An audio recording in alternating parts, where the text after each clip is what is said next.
யோசுவா அதிகாரம் 21. லேவியர்க்குரிய நகர்கள்.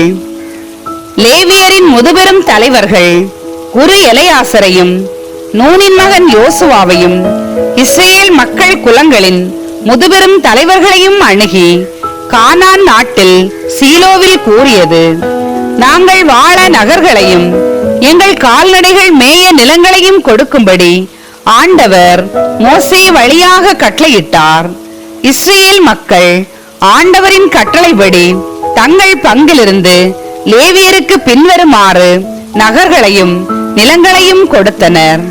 கோகாத்தியரின் குடும்பங்களுக்காக சீட்டு போட்டனர். யூதா குலத்திலிருந்தும் சிமியோன் குலத்திலிருந்தும் பென்யமின் குலத்திலிருந்தும் 13 நகர்கள் சீட்டு விழுந்ததன்படி கிடைத்தன. கோகாத்தியரின் ஏனைய மக்களுக்கு எப்ராயிம் குலத்தின் குடும்பத்திலிருந்தும் தான் குலத்திலிருந்தும் மனாசேயின் பாதி குலத்திலிருந்தும் 10 நகர்கள் சீட்டு விழுந்ததன்படி கிடைத்தன. கேர்சோன் மக்களுக்கு இசக்கார் குலத்தின் குடும்பங்களில் இருந்தும் ஆசேர் குலத்திலிருந்தும் நப்தலி குலத்திலிருந்தும் பாசானில் இருந்த மனாசேயின் பாதி குலத்திலிருந்தும் 13 நகர்கள் சீட்டு விழுந்ததன்படி கிடைத்தன. மெராரியின் மக்களுக்கு அவர்கள் குடும்பங்களுக்கு ஏற்ப ரூபன் குலத்திலிருந்தும் காத்து குலத்திலிருந்தும் செபுலோன் குலத்திலிருந்தும் 12 நகர்கள் கிடைத்தன. ஆண்டவர் மோசே வழியாக கட்டளையிட்டபடி சீட்டு போட்டு இஸ்ரேல் மக்கள் லேவியருக்கு இந்நகர்களையும் மேய்ச்சல் நிலங்களையும் அளித்தனர். யூதா மக்களின் குலத்திலிருந்தும் சிமியோன் மக்களின் குலத்திலிருந்தும் கொடுக்கப்பட்ட நகர்களின் பெயர் பட்டியல். லேவியரின் மக்கள் கோகாத்தியரின் குடும்பத்தை சார்ந்த ஆரோனின் மக்களுக்கு முதல் சீட்டு விழுந்ததால் அவர்களுக்கு பின்வருமாறு நகர்கள் கிடைத்தன. யூதா மலைநாட்டில் உள்ள எபிரோன் என்னும் கிரியத்து அர்பாவை சுற்றியுள்ள மேய்ச்சல் நிலம் அவர்களுக்கு கிடைத்தது. அர்பா ஆனாக்கின் தந்தை.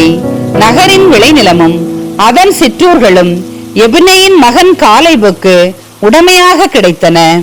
குரு ஆரோனின் மக்களுக்கு கிடைத்தவை: கொலையாளியின் அடைக்கல நகரான எபிரோன், அதன் மேய்ச்சல் நிலங்கள்; லிப்னா, அதன் மேய்ச்சல் நிலங்கள்; யாத்திர், அதன் மேய்ச்சல் நிலம்; எசுத்தமோவா, அதன் மேய்ச்சல் நிலம்; கோலோன், அதன் மேய்ச்சல் நிலம்; தபீர், அதன் மேய்ச்சல் நிலம்; அயின், அதன் மேய்ச்சல் நிலம்; யுற்றா, அதன் மேய்ச்சல் நிலம்; பெத்மகேசு, அதன் மேய்ச்சல் நிலம். ஆக இவ்விரு குலங்களினின்று 9 நகர்கள் பென்யமீன் குலத்திலிருந்து கொடுக்கப்பட்டவை: கிபையோன், அதன் மேய்ச்சல் நிலம்; கேபா, அதன் மேய்ச்சல் நிலம்; அனத்தோது, அதன் மேய்ச்சல் நிலம்; அல்மோன், அதன் மேய்ச்சல் நிலம். ஆக 4 நகர்கள். ஒரு ஆரோன் மக்களுக்கு கிடைத்தவை மொத்தம் 13 நகர்களும் அவற்றின் மேய்ச்சல் நிலங்களும். லேவியரை சார்ந்த கோகாத்தின் ஏனைய குடும்பங்களுக்கு எப்ராயிம் குலத்தின் உடைமைகளிலிருந்து நகர்கள் சீட்டு விழுந்ததன்படி கொடுக்கப்பட்டன. அவர்களுக்கு கிடைத்தவை: கொலையாளியின் அடைக்கல நகரான எப்ராயிம் மலையில் அமைந்துள்ள செக்கேம் நகர், அதன் மேய்ச்சல் நிலம்; கெசோர், அதன் மேய்ச்சல் நிலம்; கிபட்சையும், அதன் மேய்ச்சல் நிலம்; பெத்கோரோன், அதன் மேய்ச்சல் நிலமாக 4 நகர்கள். தானின் குலத்திலிருந்து கிடைத்தவை: எல்தக்கே, அதன் மேய்ச்சல் நிலம்; கிபத்தோன், அதன் மேய்ச்சல் நிலம்; ஐயலோன், அதன் மேய்ச்சல் நிலம்; சுத்ரிம்மோன், அதன் மேய்ச்சல் நிலம். ஆக 4 நகர்கள். மனாசேயின் பாதி குலத்திலிருந்து கிடைத்தவை: தானாக்கு, அதன் மேய்ச்சல் நிலம்; சுத்ரிம்மோன், அதன் மேய்ச்சல் நிலமாக 2 நகர்கள். இவ்வாறு கோகாத்தின் எஞ்சிய குடும்பங்களுக்கு 10 நகர்களும் அவற்றின் மேய்ச்சல் நிலங்களும் அளிக்கப்பட்டன.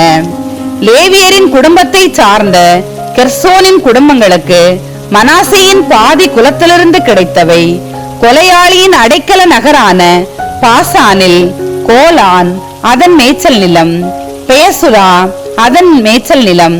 ஆக 2 நகர்கள்.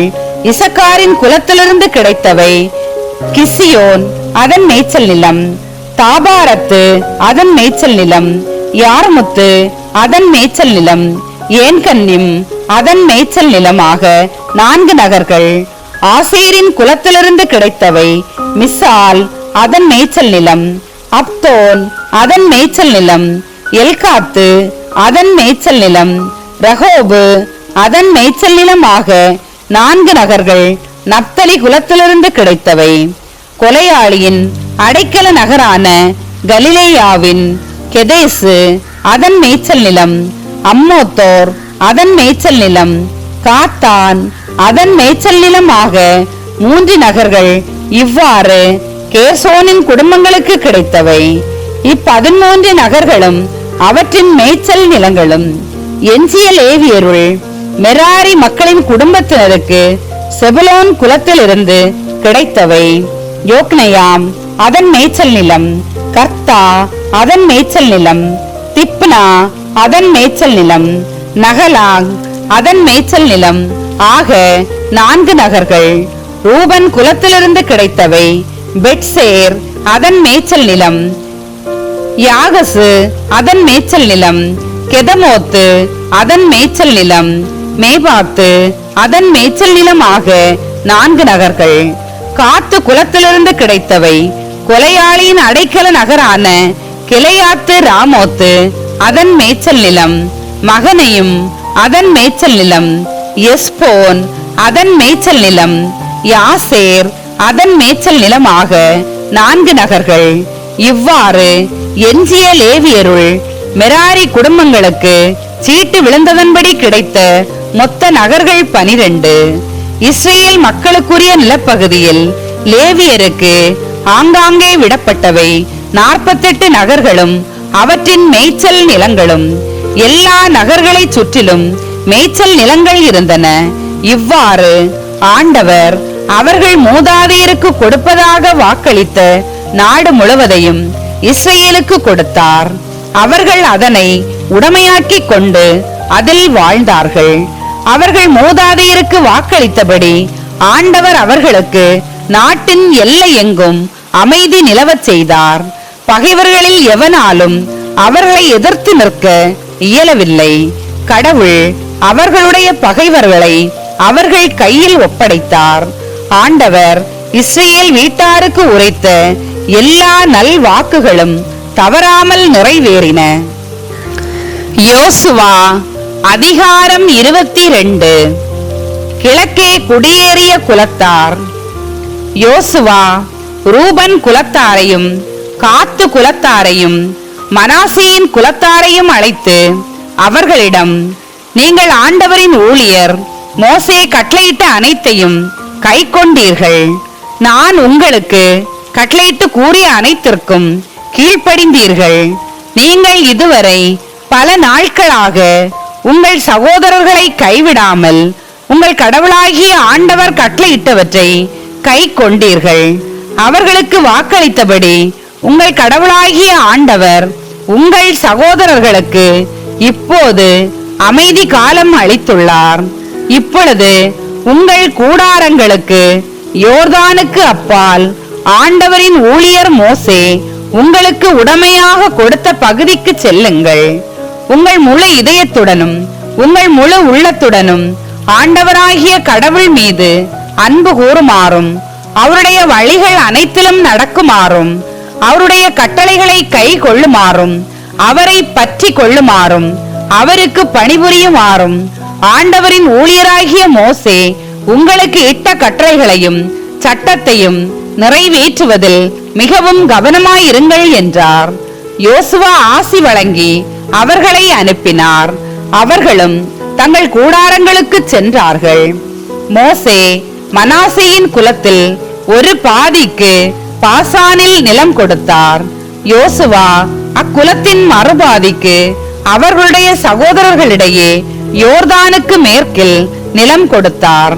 யோசுவா அவர்களை அவர்களுடைய கூடாரங்களுக்கு அனுப்பிய பொழுது அவர்களுக்கு ஆசி வழங்கி மிகுந்த செல்வத்துடன் உங்கள் கூடாரங்களுக்கு திரும்பி செல்லுங்கள்.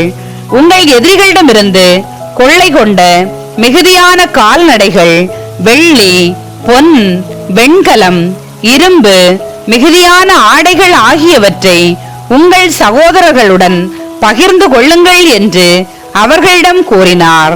ரூபனின் மக்களும் காத்தின் மக்களும் மனாசேயின் பாதி குலத்தினரும் கானானில் உள்ள சீலோவில் இஸ்ரவேல் மக்களிடமிருந்து விடைபெற்றுக் கொண்டு மோசே வழியாக ஆண்டவர் கட்டளையிட்டபடி அவர்கள் பெற்றுக்கொண்ட தம் சொந்த நாடான கிளையாதுக்கு சென்றனர். யோர்தானுக்கு அருகே எழுப்பப்பட்ட பலிபீடம். அவர்கள் கானான் நாட்டில் யோர்தானுக்கு அருகே இருந்த கெலிலோத்துக்கு வந்தனர். ரூபனின் மக்களும் காத்தின் மக்களும் மனாசேயின் பாதி குலத்தினரும் யோர்தான் அருகில் மிகப்பெரிய பலிபீடம் ஒன்று எழுப்பினர். ரூபனின் மக்களும் காத்தின் மக்களும் மனாசேயின் பாதி குலத்தாரும் கானான் நாட்டின் எதிரில் யோர்தான் பகுதிகளில் இஸ்ரேல் மக்களுக்கு அண்மையில் ஒரு பீடம் எழுப்பியுள்ளனர் என்று இஸ்ரேல் மக்கள் கேள்வியுற்றனர். இஸ்ரேல் மக்கள் பேரவை இதை கேள்வியுற்று அவர்களுக்கு எதிராக படையுடன் செல்லும் நோக்கத்துடன் சீலாவில் கூடியது. இஸ்ரேல் மக்கள் குரு எலையாசரின் மகன் பினகாசை கிளையாது நாட்டில் இருந்த ரூபனின் மக்கள், காத்தின் மக்கள், மனாசேயின் பாதி குலத்தினர் ஆகியவரிடம் அனுப்பினர். அவருடன் இஸ்ரேலின் எல்லா குலங்களில் இருந்தும் குடும்பத்துக்கு ஒரு தலைவராக 10 அனுப்பினர். அவர்கள் ஒவ்வொருவரும் 1000 தலைவர். அவர்கள் கிளையாது நாட்டில் இருந்த ரூபன் மக்களிடமும் காத்து மக்களிடமும் மனாசே பாதி குலத்தினரிடமும் சென்று பின்வருமாறு கூறினர். ஆண்டவரின் மக்கள் கூட்டமைப்பு முழுவதும் இவ்வாறு சொல்கின்றது: இந்நாளில் உங்களுக்கென்று இஸ்ரேல் கடவுளுக்கு எதிராக ஒரு பலிபீடம் எழுப்பியதால் ஆண்டவரை விட்டு விலகிவிட்டீர்கள். ஆண்டவருக்கு எதிராக ஏன் இந்த துரோகம்? பேகோரில் நாம் செய்த பாவம் நமக்கு போதாதா? இந்நாள் வரை நாம் அதற்கு கழுவாய் தேடவில்லை.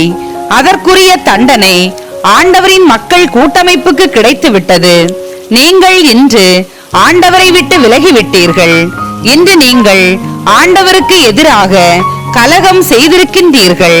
நாளை இஸ்ரேல் மக்கள் கூட்டமைப்பு முழுவதன் மீதும் அவர் சினம் கொள்வார். உங்களுக்கு உரிமையாக்கப்பட்ட நிலம் தூய்மையற்றதாயின் ஆண்டவருக்கு உரிய நிலத்திற்கு வாருங்கள். அங்கு ஆண்டவரின் திரு உறைவிடம் அமைந்துள்ளது. எங்கள் நடுவில் தங்குங்கள். ஆண்டவருக்கு எதிராக கலகம் செய்ய வேண்டாம். நம் கடவுளாகி ஆண்டவரின் பலிபீடத்தை விட்டு வேறொரு பலிபீடத்தை கட்டும் உங்கள் குற்றத்திற்கு எங்களை ஆளாக்க வேண்டாம். சிராகின் மகன் ஆக்கான் கொள்ளை பொருளை திருடியதால் இஸ்ரேல் மக்கள் கூட்டமைப்பு முழுவதன் மீதும் அவர் சினம் கொள்ளவில்லையா? தன் குற்றத்திற்காக அவன் ஒருவன் மட்டுமா அழிந்தான்? அப்பொழுது ரூபன் மக்களும் காத்து மக்களும் மனாசேயின் அரை குலத்தாரும் இஸ்ரேலின் 1000 தலைவர்களுக்கு மறுமொழியாக கூறியது: உன்னத கடவுளாகிய ஆண்டவரே இறைவன், உன்னத கடவுளாகிய ஆண்டவரே இறைவன். அவர் இதை அறிவார். இஸ்ரேலும் இதை அறிவதாக. இது ஆண்டவருக்கு எதிரான கலகமும் துரோகமும் ஆனால் நீங்கள் எங்களை இன்று தப்பி போக விடாதீர்கள். நாங்கள் ஆண்டவரை விட்டு விலகவா இப்பலிபீடத்தை எழுப்பினோம். அதன் மீது எரிபலி, உணவு படையல், நல்லுறவு பலி செலுத்துவதாக இருந்தால் ஆண்டவர் தாமே எங்களுக்கு தீர்ப்பு வழங்கட்டும். எங்களுக்கு ஏற்பட்ட ஓர் அச்சத்தினால் இவ்வாறு செய்தோம். பிற்காலத்தில் உங்கள் மக்கள் எங்கள் மக்களிடம் உங்களுக்கும் இஸ்ரேலின் கடவுளாகிய ஆண்டவருக்கும் என்ன தொடர்பு? ரூபன் காத்து ஆகியோரின் மக்களை ஆண்டவர் எங்களுக்கும் உங்களுக்கும் இடையே யோர்தானை எல்லையாக வைத்தார். உங்களுக்கு ஆண்டவரிடத்தில் பங்கு இல்லை என்று சொல்லி உங்கள் மக்கள் எங்கள் மக்களை ஆண்டவரை வழிபடுவதிலிருந்து நிறுத்தக்கூடும். எனவே நமக்கென ஒரு பலிபீடம் எழுப்புவோம். இது எரிபலிக்கோ வேறு பலிக்கோ அன்று. மாறாக ஆண்டவர் திருமுன் எரிபலிகளையும் வேறு பலிகளையும் நல்லுறவு பலிகளையும் செலுத்தி அவரை வழிபடுகிறோம் என்பதற்கு இது நமக்கிடையிலும் நம் வழி மரபினருக்கிடையிலும் சான்றாக இருக்கும். அதனால் உங்கள் மக்கள் எதிர்காலத்தில் எங்கள் மக்களிடம் உங்களுக்கு ஆண்டவரிடத்தில் பங்கு இல்லை என்று சொல்ல மாட்டீர்கள். அப்படி எதிர்காலத்தில் எங்களுக்கும் எங்கள் வழி மரபினருக்கும் சொல்லப்பட்டால், நாங்கள் எங்கள் தந்தையர் செய்த பலிபீடத்தின் படிவத்தை பாருங்கள், எரிபலியோ வேறு பலியோ செலுத்த அன்று, மாறாக எங்களுக்கும் உங்களுக்கும் இடையே சான்றாக இருந்திடவே என்று கூறுவோம்.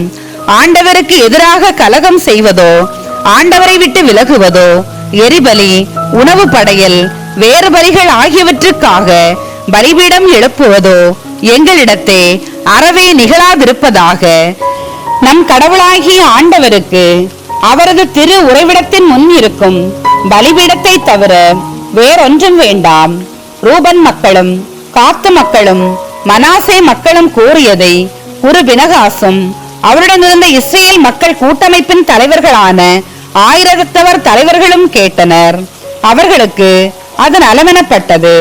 எலையாசரின் மகனும் குருவுமான பினகாசு ரூபன் மக்களிடமும் காத்து மக்களிடமும் மனாசே மக்களிடமும், ஆண்டவர் நம் நடுவில் உள்ளார் என்று இன்று நாங்கள் அறிந்து கொண்டோம். ஆண்டவருக்கு எதிராக நீங்கள் இந்த துரோகத்தை செய்யாதிருந்தால் ஆண்டவரின் கையிலிருந்து இஸ்ரேல் மக்களை நீங்கள் காப்பாற்றினீர்கள் என்று கூறினர். எலையாசரின் மகனும் குருவுமான பினகாசும் தலைவர்களும் ரூபன் மக்களிடமிருந்தும் காத்து மக்களிடமிருந்தும் விடைபெற்று கொண்டு கிளையாது நாட்டிலிருந்து கானான் நாட்டுக்கு இஸ்ரேல் மக்களிடம் திரும்பி வந்து அவர்களுக்கு செய்தியை தெரிவித்தனர்.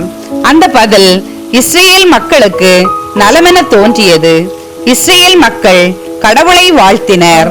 அவர்கள் ரூபன் மக்களும் காத்து மக்களும் வாழும் நாட்டின் மீது போரிடச் செல்வது பற்றியோ அதை அழிப்பது பற்றியோ மேற்கொண்டு பேசவில்லை. ரூபன் மக்களும் காத்து மக்களும் ஆண்டவரே கடவுள் என்பதற்கு நம் அனைவருக்கும் இப்பலிபீடமே சான்று என்று சொல்லி அதற்கு கிளையாது என்று பெயரிட்டனர். யோசுவா அதிகாரம் 23. யோசுவாவின் இறுதி மொழிகள். ஆண்டவர் இஸ்ரேல் மக்களுக்கு அவர்களை சூழ்ந்திருந்த எதிரிகள் அனைவரிடமிருந்தும் அமைதி அளித்த பல நாட்களுக்கு பின் யோசுவா மிகவும் வயதாகி முதுமை எய்தினார். யோசுவா இஸ்ரேல் மக்கள் அனைவரையும் அவர்களுடைய முதியோர்களையும் தலைவர்களையும் நீதிபதிகளையும் அதிகாரிகளையும் அழைத்து அவர்களிடம் பின்வருமாறு கூறினார். நான் வயதாகி முதுமை எய்திவிட்டேன். உங்கள் கடவுளாகிய ஆண்டவர் உங்களை முன்னிட்டு வேற்றத்தாருக்கு செய்த அனைத்தையும் கண்டீர்கள். ஏனெனில் உங்கள் கடவுளாகிய ஆண்டவரே உங்களுக்காக போரிட்டார். பாருங்கள், யோர்தானில் இருந்து மேற்கே பெரும் கடல் வரை நான் சிதறடித்த எல்லா நாடுகளையும் மீதி இருக்கின்ற நாடுகளையும் உங்கள் குலங்களுக்கு உரிமையாக கொடுத்துள்ளேன். உங்கள் கடவுளாகிய ஆண்டவர் உங்கள் முன்னிருந்து அவர்களை துரத்தி வெளியேற்றுவார். உங்கள் கடவுளாகிய ஆண்டவர் உங்களுக்கு கூறியபடி அவர்கள் நிலங்களை உங்கள் உடைமைகளாக்கிக் கொள்வீர்கள். மோசேயின் திரு சட்ட நூலில் எழுதப்பட்டுள்ள அனைத்தையும் கை கொள்வதில் கவனமாயிருங்கள். அதனின்று வலப்புறமோ இடப்புறமோ விலகாதபடி உறுதி கொண்டிருங்கள். உங்கள் நடுவில் எஞ்சி இருக்கும் இந்த வேற்றினத்தாருடன் சேராதிருங்கள். அவர்களுடைய தெய்வங்களின் பெயரை சொல்லாமலும் அவற்றின் மீது ஆணையிடாமலும் அவற்றுக்கு ஊழியம் செய்யாமலும் அவற்றை வணங்காமலும் இருப்பதில் உறுதியாக இருங்கள். இந்நாள் வரை நீங்கள் செய்தது போல் உங்கள் கடவுளாகிய ஆண்டவரை மட்டும் பற்றி கொள்ளுங்கள். ஆண்டவர் மிக பெரும் ஆற்றல் வாய்ந்த வேற்றினங்களை உங்கள் முன்னிருந்து விரட்டினார். இந்நாள் வரை எவனாலும் உங்களை எதிர்த்து நிற்க இயலவில்லை. உங்களுள் ஒரே மனிதன் 1000 பேரை வெல்வான். ஏனெனில் தம் வாக்குறுதி கிணங்க உங்கள் கடவுளாகிய ஆண்டவரே உங்களுக்காக போரிடுவார். உங்கள் கடவுளாகிய ஆண்டவர் மீது அன்பு கூர்வதில் மட்டும் கருத்தாயிருங்கள். மாறாக நீங்கள் வழி விலகி இங்கு எஞ்சியுள்ள வேற்றினத்தாருடன் சேர்ந்து கொண்டு அவர்களுடன் கலப்பு மனம் செய்து கொண்டால் உங்கள் கடவுளாகிய ஆண்டவர் உங்கள் முன்னிருந்து அவ்வேற்றினத்தவரை தொடர்ந்து விரட்டி கொண்டிருக்க மாட்டார் என்பதை நன்கு அறிந்து கொள்ளுங்கள். மாறாக உங்கள் கடவுளாகிய ஆண்டவர் உங்களுக்கு கொடுத்த இந்த நல்ல நாட்டிலிருந்து நீங்கள் அழிந்து போகும் வரையிலும் அவர்கள் உங்களுக்கு வலை பொறியாகவும் கண்ணிகளாகவும் உங்கள் பக்கங்களில் தொல்லையாகவும் உங்கள் கண்களில் முட்களாகவும் இருப்பார்கள். இதோ மண்ணில் தோன்றிய யாவரும் செல்லும் வழியில் இப்பொழுது நானும் செல்லவிருக்கிறேன். உங்கள் கடவுளாகிய ஆண்டவர் உங்களுக்கு கொடுத்த எல்லா நல்ல வாக்குறுதிகளிலும் ஒன்று கூட தவறவில்லை என்பதை உங்கள் முழு இதயத்துடனும் முழு உள்ளத்துடனும் அறிந்து கொள்ளுங்கள். அவை அனைத்தும் உங்களுக்கு நிறைவேறின, ஒன்று கூட தவறவில்லை. உங்கள் கடவுளாகிய ஆண்டவர் உங்களுக்கு கொடுத்த எல்லா நல்ல வாக்குறுதிகளும் உங்களுக்காக நிறைவேற்றப்பட்டுள்ளன. அதுபோலவே உங்கள் கடவுளாகிய ஆண்டவர் உங்களுக்கு அளித்த இந்த நல்ல நிலத்திலிருந்து உங்களை அழிக்கும் வரை உங்கள் மீது ஆண்டவர் எல்லா தீமைகளையும் விழச் செய்வார். உங்கள் கடவுளாகிய ஆண்டவர் உங்களுக்கு கட்டளையிட்ட உடன்படிக்கையை மீறி நீங்கள் சென்று வேற்று தெய்வங்களை வணங்கி அவற்றுக்கு ஊழியம் செய்தால் ஆண்டவரின் சினம் உங்களுக்கு எதிராக பற்றி எரியும். அவர் உங்களுக்கு அளித்த நல்ல நிலத்திலிருந்து விரைவில் அழிந்து போவீர்கள். யோசுவா அதிகாரம் 24. செக்கேமில் உடன்படிக்கையை புதுப்பித்தல். செக்கேமில் யோசுவா இஸ்ரேலின் எல்லா குலங்களையும் ஒன்று கூட்டினார். இஸ்ரேலின் முதியோர்களையும் தலைவர்களையும் நடுவர்களையும் அதிகாரிகளையும் அழைத்தார். அவர்கள் கடவுள் முன்னிலையில் ஒன்று கூடினர். யோசுவா எல்லா மக்களுக்கும் கூறியது, இஸ்ரேலின் கடவுளாகிய ஆண்டவர் இவ்வாறு கூறுகின்றார். முற்காலத்தில் ஆபிரகாம் நாகோர் ஆகியோரின் தந்தை தெராகு உட்பட்ட உங்கள் மூதாதையர் நதிக்கு அப்பால் வாழ்ந்த பொழுது அவர்கள் மற்ற தெய்வங்களுக்கு ஊழியம் செய்தனர். உங்கள் தந்தையாகிய ஆபிரகாமை நதிக்கு அப்பாலிருந்து அழைத்து வந்து கானான் நாடு முழுவதிலும் நடத்தி சென்றேன். அவனது வழி மரபை பெருக்கினேன். அவனுக்கு ஈசாக்கை அளித்தேன். ஈசாக்கிற்கு யாக்கோபையும் ஏசாவையும் அளித்தேன்.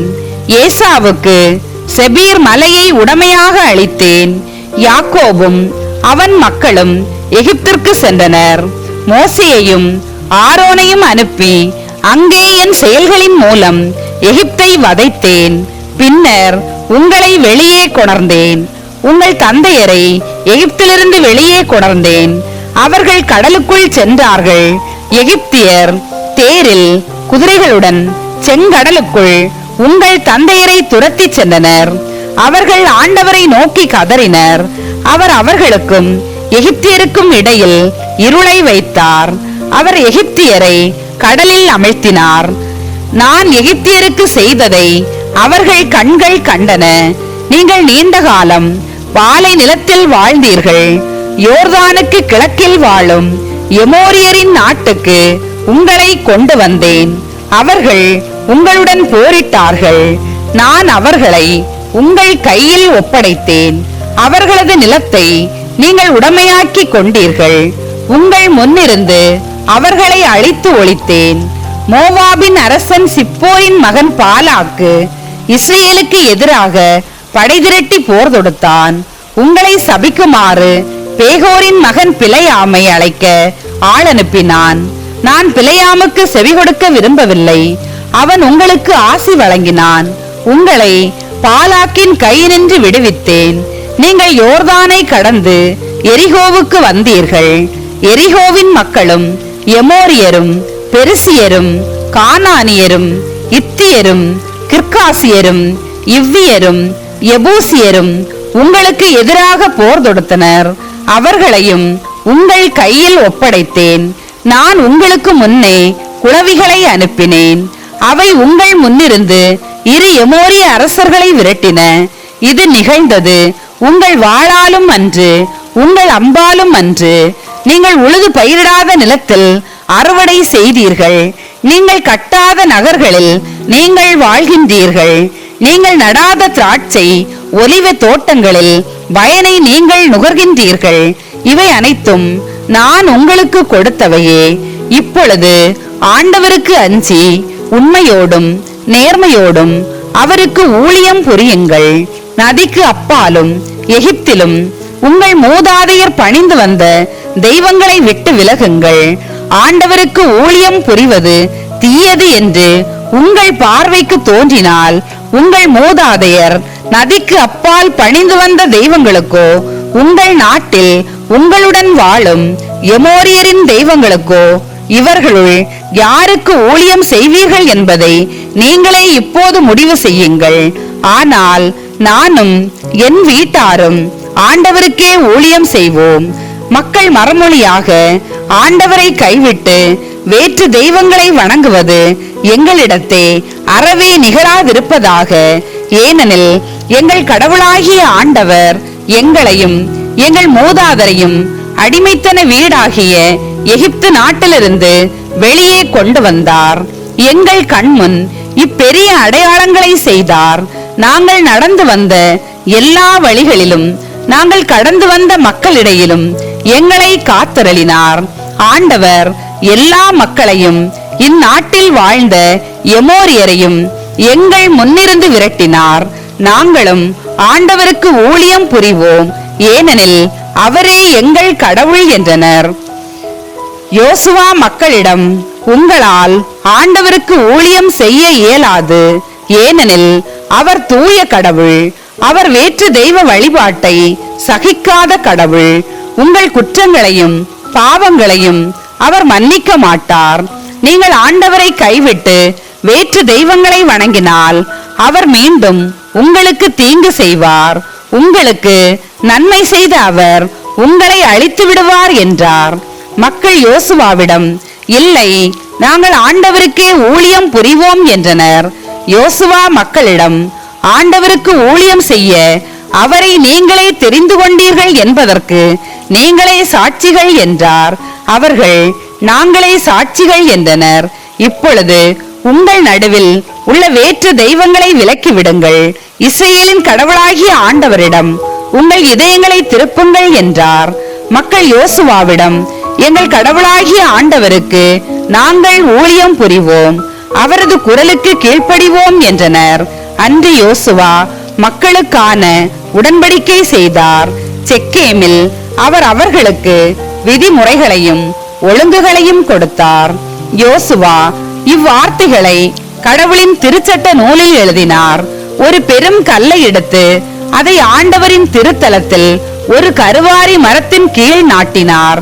யோசுவா எல்லா மக்களிடமும், இதோ இக்கல் நமக்கு எதிரான சான்றாக இருக்கும், ஏனெனில் ஆண்டவர் நம்மோடு பேசிய எல்லாவற்றையும் இது கேட்டது. நீங்கள் உங்கள் கடவுளை ஏற்றுக்கொள்ள மறத்தால் இது உங்களுக்கு எதிரான சான்றாக இருக்கும் என்றார். யோசுவா மக்களை அவரவர் உரிமை சொத்தாகிய பகுதிகளுக்கு அனுப்பி வைத்தார். யோசுவா எலெயாசர் இறப்பு. இந்நிகழ்ச்சிக்கு பின் நூனின் மகனும் ஆண்டவரின் ஊழியரும் ஆகிய யோசுவா இறந்தார். அவருக்கு வயது 110. அவரை அவரது உரிமை நிலத்தின் எல்லையில் இருந்த திம்னத் செரா என்ற இடத்தில் அடக்கம் செய்தனர். இது எப்ராயிம் மலை நாட்டில் காகசு மலைக்கு வடக்கே உள்ளது. யோசுவாவின் வாழ்நாள் முழுவதிலும் யோசுவாவுக்கு பின் வாழ்ந்த முதியோர்களின் நாட்களிலும் இஸ்ரேல் மக்கள் ஆண்டவருக்கு ஊழியம் புரிந்து வந்தனர். ஆண்டவர் இஸ்ரேலுக்கு செய்த அனைத்தையும் அம்முதியோர் அறிந்திருந்தனர். இஸ்ரேல் மக்கள் எகிப்திலிருந்து கொண்டு வந்த யோசேப்பின் எலும்புகளை செக்கேமில் ஒரு நிலப்பகுதியில் புதைத்தனர். இப்பகுதி யாக்கோபு செக்கேமின் தந்தையாகிய ஆமோரின் மக்களிடமிருந்து 100 வெள்ளிக்காசுக்கு வாங்கியது. யோசேப்பின் மக்களுக்கு இது உரிமை ஆயிற்று. பின்னர் ஆரோனின் மகன் எலெயாசர் இறந்தார். அவருடைய மகன் பினகாசுக்கு எப்ராயிம் மலை நாட்டில் கொடுக்கப்பட்ட கெபியாவில் அவரை அடக்கம் செய்தனர்.